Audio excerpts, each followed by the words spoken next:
Hey everybody, and welcome back. It's Mr. Nordhausen coming to you live from my elementary band room office here at the Wolcott Street School, part of the Leroy Central School District in Greater Rochester, New York area, Genesee County.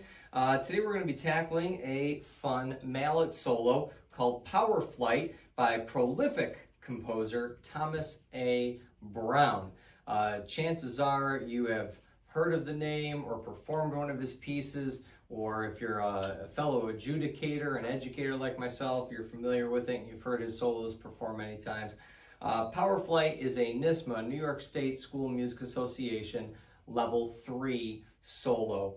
As such, make sure that if you're preparing for, say, a NYSMSA Solo Festival, make sure you're aware of the scale requirements in terms of number of octave, which scales you have to do, things of that nature. But for today, we're going to focus just on Power Flight, the solo itself. Now, if you've watched any of my snare drum solos, you hear me talk about keep it simple, right?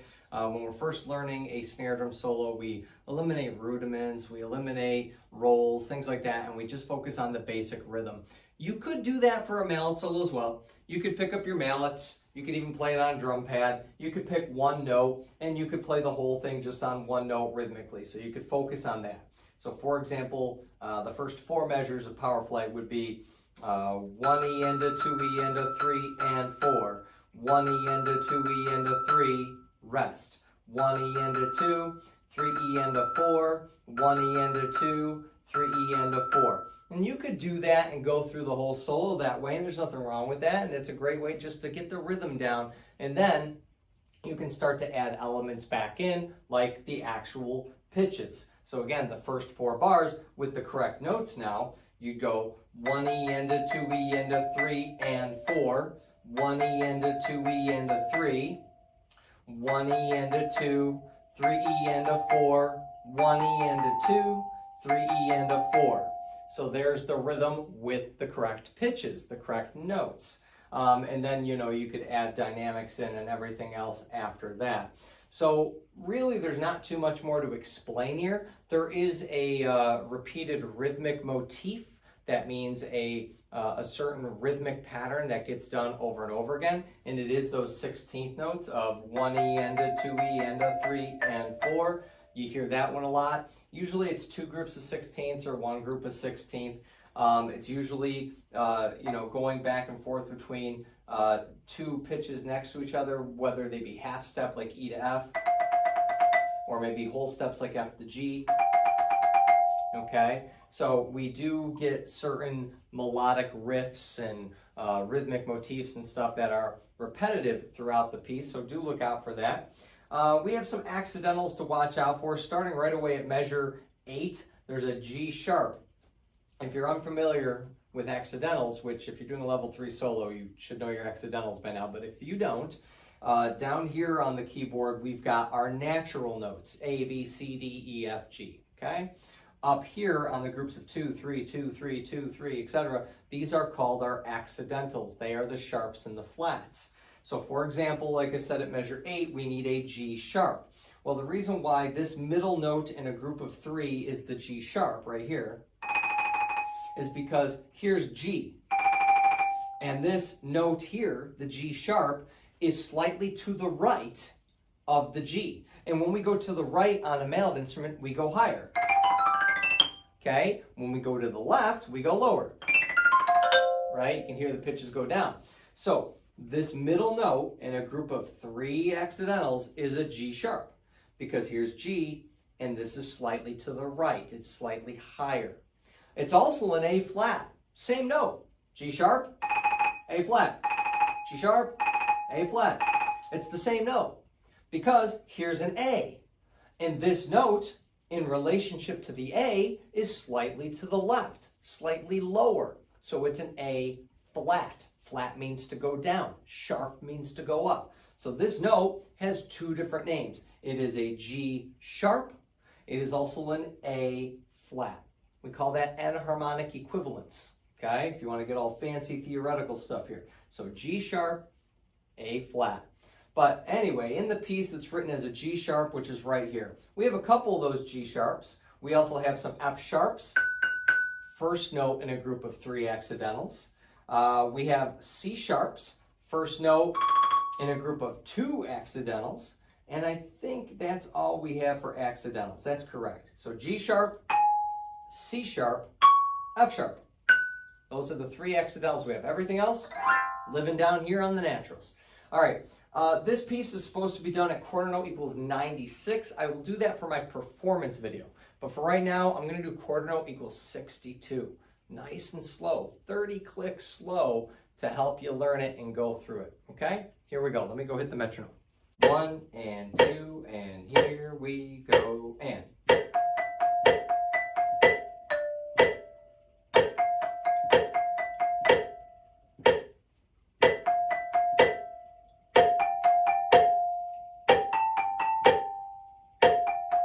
Measure 5.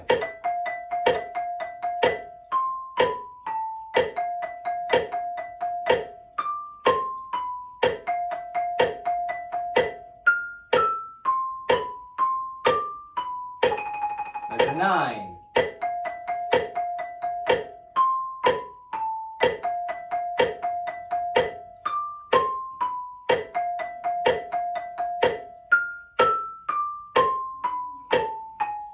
Measure 13.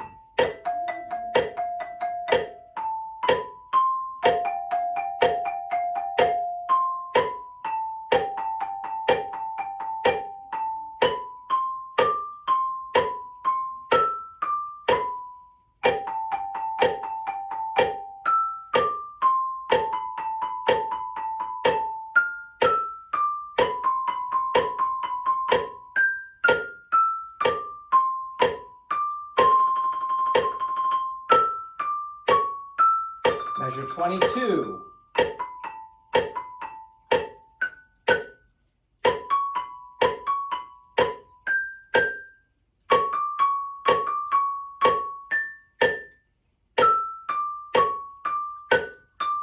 Twenty-six.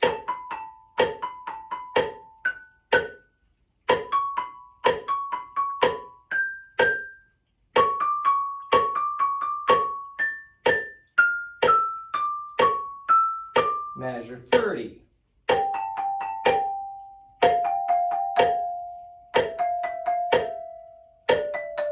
Thirty-two.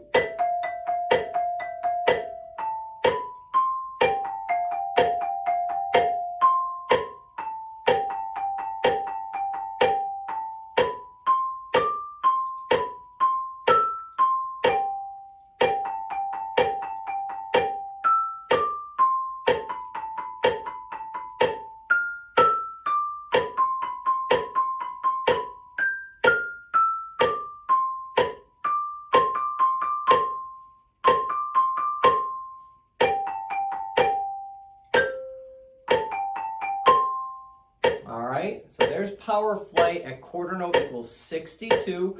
Hopefully you could hear me yelling out the measure number, reversal numbers as we went along to help you keep your place. And if you find yourself being successful in playing through it at that speed, then what I'd really recommend is incrementally work with a metronome and speed it up. So if you're successful at 62, then maybe go up by 4 clicks, try 66. Is that good? Did that go well? Great. Then go to 70, go to 74, 78, 82, 86, 90, 94, boom, 98. Now you're at that 96 tempo you wanted to. So I'd highly recommend just rep after rep after rep, incrementally, slowly increasing that speed by 4 clicks. And what that's going to do for you is, 1, build up repetition. Because the more reps you have on it, the more you're putting it into your muscle memory, and the less you're relying on reading the music, which reading the music's an important skill, but muscle memory is an incredibly important skill too when learning mallets and playing mallets and performing, okay? Especially as speed increases and the ability to stay with the reading decreases, okay? So work on that muscle memory by getting in reps simultaneously while increasing speed up to that performance tempo. All right, hopefully this was helpful, and if you want, you can check out my performance video where I perform it at the 96 beats per minute. All right, see you later.